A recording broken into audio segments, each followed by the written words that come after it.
The universal message of Jesus, love that has no boundaries.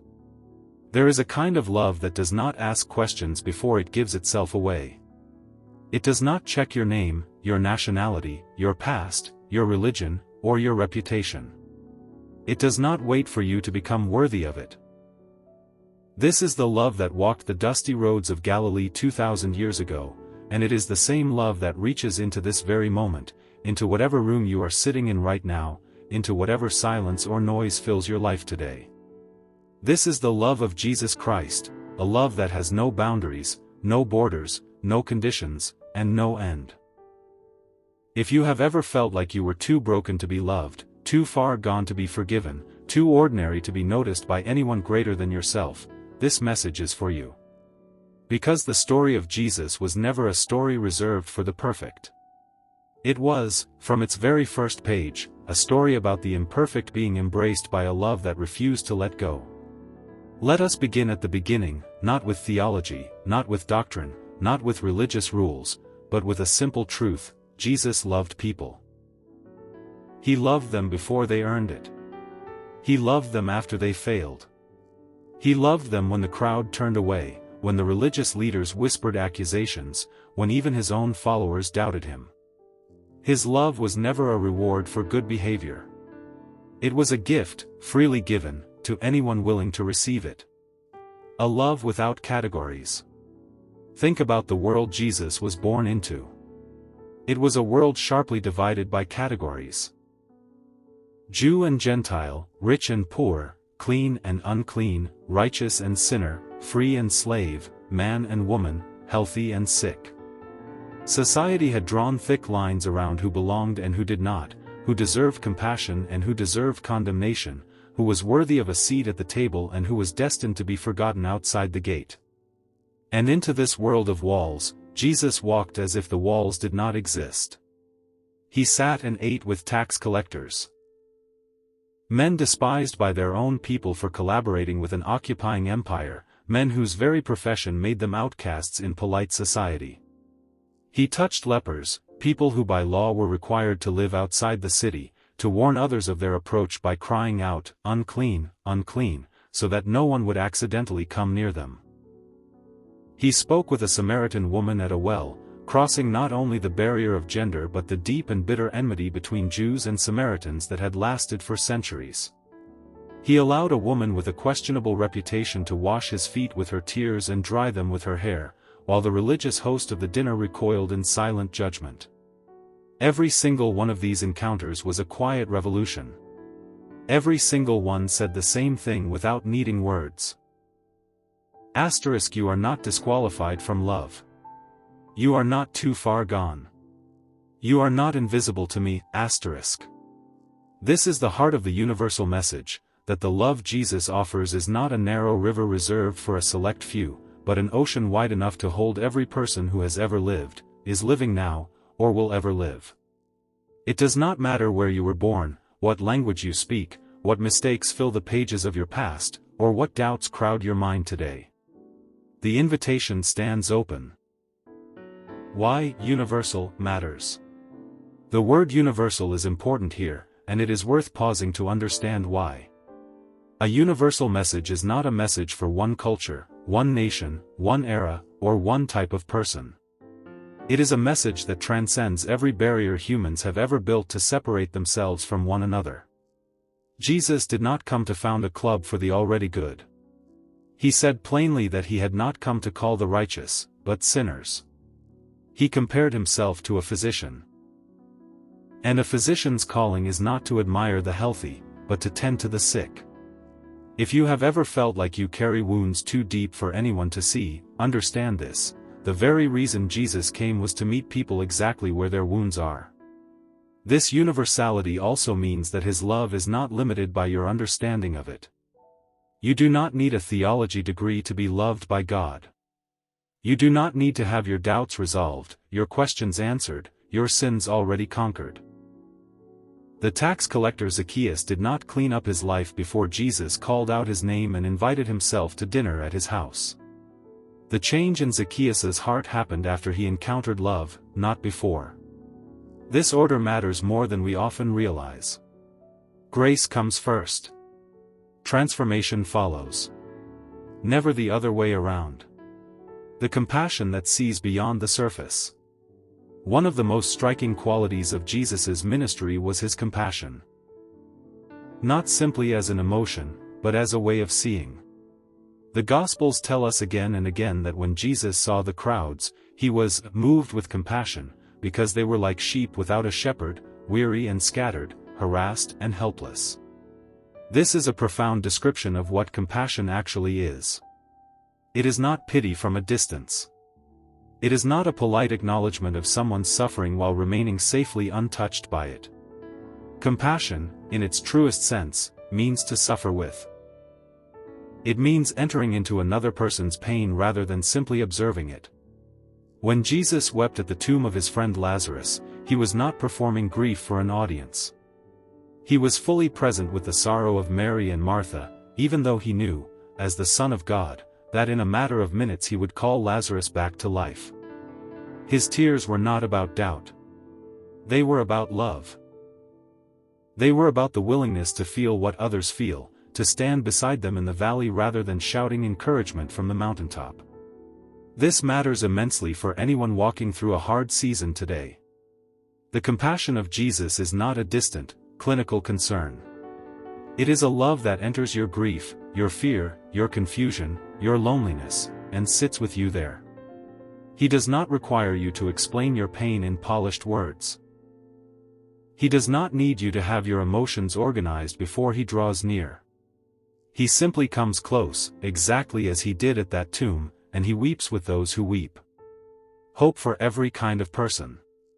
The genius, if we may use that word reverently, of Jesus' ministry is that his hope was tailored to no single audience, yet it reached every audience precisely where they stood.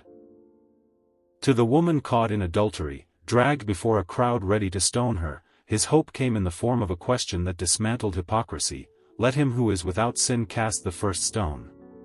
One by one, her accusers walked away, until only she and Jesus remained. And his words to her were not condemnation, but release: "Neither do I condemn you, go, and sin no more." Notice the order again: grace, then transformation. Mercy first, invitation to change second. To the grieving father whose daughter lay dying, his hope came as a hand extended and a command spoken with quiet authority: "Talitha koum, little girl, I say to you, arise." To the blind beggar Bartimaeus, shouting from the roadside while the crowd told him to be silent, his hope came as a question that honored the man's own voice: "What do you want me to do for you?" He did not assume. He asked. He listened. And then he healed. To the thief crucified beside him, a man with no time left to reform his life, no opportunity to prove himself, nothing to offer but a dying breath and a desperate plea, Jesus' hope came in a promise that needed no conditions: "Today you will be with me in paradise." Do you see the pattern? There was no formula, no single method, no rigid checklist that people had to complete before they could receive what Jesus offered. He met the widow in her grief, the leper in his isolation, the centurion in his authority, the child in her innocence, the Pharisee in his pride, and the sinner in her shame, each one differently, each one personally, each one with a hope precisely shaped for where they stood. This tells us something essential about how this same hope reaches us today. Whatever your specific struggle, a broken relationship, a diagnosis that terrifies you, addiction you cannot seem to shake, a grief that will not lift, a failure that haunts your quiet moments, a fear about tomorrow that steals your sleep tonight, there is no situation too specific, too strange, or too shameful for this hope to reach. It meets you exactly where you are, in the particular shape of your particular pain. Love in action, not just in words. It would have been enough, perhaps, for Jesus to simply teach about love, to deliver beautiful speeches about compassion and then retreat to comfortable distance. But that is not what happened. His love was demonstrated, not merely declared. He fed 5,000 hungry people with a few loaves and fish, not because it was theologically necessary, but because they were hungry and he would not let them go away empty. He healed the sick not as a distant performance of power, but because suffering moved him to action.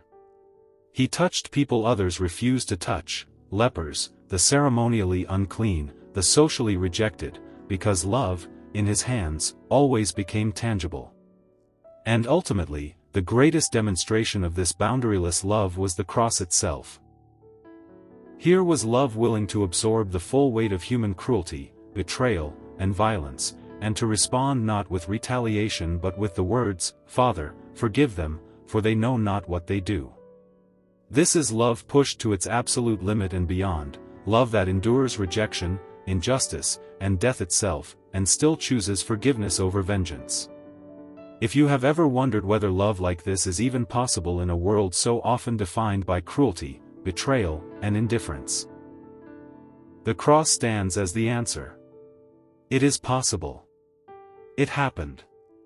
And it was not a one-time historical event disconnected from your life, it was, according to the very heart of this message, done for you, for your specific failures, your specific wounds, your specific need for a love that does not run out. No boundaries of nationality or culture. It is worth pausing to reflect on how radical it was, and still is. That this message was never meant to stay within one ethnic or national identity. Though Jesus was born a Jew, into a specific historical and cultural context, the trajectory of his mission always pointed outward, toward all nations. He praised the faith of a Roman centurion, a representative of the very empire oppressing his own people, saying he had not found such faith even in Israel. He healed the daughter of a Canaanite woman, a person entirely outside the boundaries of the Jewish covenant community, honoring her persistent faith. He told his followers, in his final instructions before ascending, to go and make disciples of all nations, not one nation, not one culture, not one language, but all of them. This means that wherever you are reading or hearing this message right now, whatever country, whatever culture, whatever background, you are not outside the reach of this love. It was never meant to be contained by geography. It crosses oceans, mountains, deserts, and borders as easily as it crossed the boundaries of Jesus's own society 2,000 years ago. The boundary-breaking love for the outcast. Perhaps nowhere is this universal love more powerfully illustrated than in Jesus's treatment of those society had cast aside. Consider the story of the prodigal son. Not primarily a story about the son's rebellion, but a story about a father's love that refuses to be limited by the son's failures. The son takes his inheritance, squanders it in reckless living, and ends up feeding pigs, so hungry he longs to eat their food. And yet, when he finally turns back home, expecting at best to be received as a servant, the father, who the text tells us was watching, waiting, scanning the horizon, runs to meet him while he is still far off. He does not wait for an apology to be fully articulated. He does not require probation. He throws a robe over his son's shoulders, places a ring on his finger, and declares a celebration, because this son of mine was dead and is alive again, he was lost and is found. This story was told by Jesus specifically to religious leaders who complained that he welcomed sinners and ate with them. It was his answer to their judgment. A portrait of a father whose love runs faster than shame can hide, whose forgiveness is prepared before the words of confession are even finished.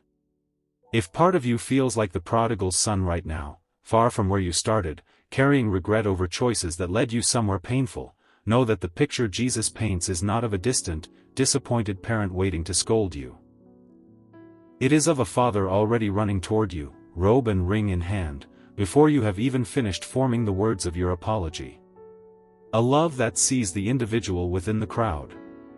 The Gospels are filled with massive crowds, 5,000 fed on a hillside, multitudes pressing in from every town, throngs following him from region to region. And yet, remarkably, the stories that stand out again and again are the stories of individuals. One woman who touched the hem of his garment in a crushing crowd and was healed, one blind man calling out amid the noise, one tax collector climbing a tree just to catch a glimpse, one grieving widow whose only son had died, met by Jesus outside the city gate of Nain. This detail matters more than we often realize. Even surrounded by thousands, Jesus stopped for the one. He asked, "Who touched me?" Not because he didn't know, but because he wanted that trembling woman to be seen, named, and dignified in front of everyone rather than remain an anonymous statistic in a crowd of miracles. This is what it means to say his love has no boundaries, not merely that it extends to everyone in general, but that it extends to you in particular. Not to humanity as an abstract concept, but to the individual person, with your specific name, your specific story, your specific pain, standing somewhere in the vast crowd of history. He sees you the way he saw that woman, stopping, turning, asking, "Who touched me?" Because you're reaching out to him, however small, however desperate, however quiet, does not go unnoticed. Love that does not depend on your performance. One of the most freeing truths embedded in this universal message is that Jesus' love was never a reward system. He did not love people more when they performed well and less when they failed. He did not calculate his compassion based on merit. Peter, the disciple who would become one of the pillars of the early church, denied even knowing Jesus 3 times on the very night he was arrested, at the exact moment Jesus needed loyalty the most. And yet, after the resurrection, Jesus sought Peter out personally, not to shame him, but to restore him, asking 3 times, "Do you love me?" Mirroring the 3 denials with 3 opportunities for restoration. The love was never withdrawn. It was simply waiting to rebuild what fear and failure had broken. If guilt over your own failures is weighing on you today, a promise broken, a person hurt, a moment of weakness you wish you could take back. The story of Peter offers something profound. Failure is not the end of the story when love like this is involved. Restoration is always on the table. The door is never permanently closed. A love that includes the children. There is a small, quiet scene in the Gospels that reveals something enormous about the nature of this boundaryless love. Parents were bringing their children to Jesus so that he might touch them and bless them. The disciples, perhaps thinking they were protecting Jesus' time for more important matters, tried to turn them away. And Jesus' response was sharp with feeling, "Let the little children come to me, and do not hinder them, for to such belongs the kingdom of heaven." In a world where children were often considered to have little social value, where importance was measured by status, wealth, and influence, Jesus deliberately elevated them as models of the kind of trust required to receive the kingdom. He was not simply being sentimental. He was making a theological statement: this love does not require sophistication, credentials, or accomplishment to be received. It requires only the open, trusting posture of a child reaching up to be held. If you have ever felt that your faith is too small, too simple, too uneducated compared to others who seem to have it all figured out, take heart. Jesus never asked for a doctorate in theology before offering his embrace. He asked for open hands and a willing heart, the same posture a child brings to a parent without a hint of self-consciousness. A love that reaches the powerful and the powerless alike. It would be easy to imagine that a message about outcasts and sinners has nothing to offer those who seem to have everything: wealth, status, respect, security. But the boundarylessness of this love extends there too. Nicodemus was a Pharisee, a member of the ruling council, a man of significant religious authority and social standing. And yet he came to Jesus at night, likely out of fear of what his peers would think, carrying deep questions about what it truly meant to be born again, to start over completely from the inside out. Jesus did not turn him away for being too respectable, too educated, or too established. He engaged him with patience and depth, offering him some of the most profound teaching recorded in the Gospels. For God so loved the world, that he gave his only Son, that whoever believes in him should not perish but have eternal life. Notice again that word, whoever. Not the poor exclusively. Not the outcast exclusively. Whoever. The rich young ruler who walked away sad because he could not release his wealth was still loved by Jesus in that very moment of his refusal. The text specifically says Jesus looked at him and loved him, even as he chose to walk away. This tells us that this universal love does not play favorites based on social status in either direction. It is not only for the poor, nor only for the successful. It reaches into palaces and hovels alike, into boardrooms and back alleys, into places of great privilege and places of great deprivation, because every human heart, regardless of its outward circumstances, carries the same fundamental need to be truly known and truly loved. The love that persists even through rejection.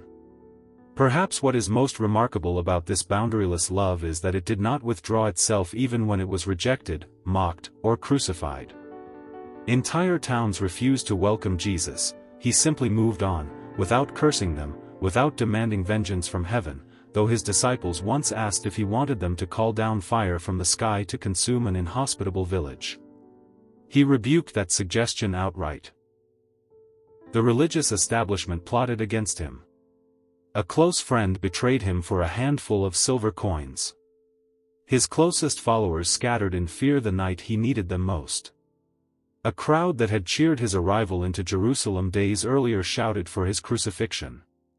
And through every layer of this rejection, his response was never bitterness.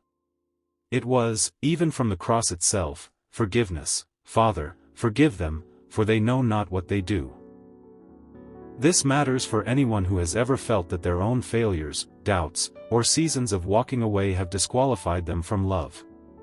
If this love could withstand betrayal, denial, mockery, and death itself without turning to resentment, then it can certainly withstand your specific history of doubt, distance, or disappointment. It is not a fragile love that breaks the first time it is tested. It is a love proven, through the worst humanity could offer, to remain steady. Love without the boundary of time. There is one more boundary this love breaks that is easy to overlook, the boundary of time itself. The compassion Jesus showed to a leper on a hillside in first-century Galilee is not a love confined to that moment, sealed away in history like an artifact in a museum. The Gospels were written, in part, precisely so that this love could reach forward across centuries to people who would never meet Jesus in the flesh. This means the same tenderness that dried the tears of a woman at his feet, that opened blind eyes on a dusty road, that fed thousands with a boy's small lunch, is not merely a story about the past. It is a living reality available to you in this present moment, however far removed you may feel from first-century Judea. Time has not diminished it. 2,000 years have not worn it thin. It arrives today exactly as fresh, exactly as personal, exactly as boundaryless as it did then. Living this love forward. The universal message of Jesus was never meant to remain a historical curiosity, admired from a comfortable distance. It was meant to be lived. He said plainly that people would know his followers not by their theological correctness, not by their religious rituals, but by their love for one another. This means the boundaryless love that reached lepers, tax collectors, outcasts, sinners, and strangers 2,000 years ago is meant to keep moving through history, through you, through me, through anyone willing to let it flow outward rather than keeping it locked inside for personal comfort. You do not need a pulpit or a title to carry this love forward. It happens in small, ordinary moments. Choosing patience instead of judgment when someone disappoints you, extending forgiveness before it is even requested, sitting with someone in their grief instead of rushing them toward recovery, treating the person society has cast aside with the same dignity you would offer someone of great importance. Every one of these small acts is an echo of the same love that once touched lepers and dined with sinners. An invitation, not a demand. Perhaps the most important thing to understand about this universal message is that it has always been an invitation, never a demand issued from a distance. Jesus stood at the edge of crowds and simply said, "Come to me, all who labor and are heavy laden, and I will give you rest." Not, "Prove yourself first." Not, "Clean up your life and then come." Simply, "Come." Rest is offered before achievement. Peace is offered before perfection. Love is offered before performance. This is the shape of grace, and it is the very heart of why this message is called good news rather than good advice. Advice tells you what to do. Good news tells you what has already been done for you, and invites you to receive it. Wherever you are tonight, whether your heart feels light or heavy, whether your faith feels strong or is barely a flicker, whether you have followed this path for years or are considering it for the very first time. The invitation remains exactly the same as it was 2,000 years ago: come, just as you are, and find a love that has no boundaries, no conditions, and no end. This is where the journey begins. Not with fixing yourself first, but with being found, exactly where you stand, by a love that was searching for you before you even knew you needed it.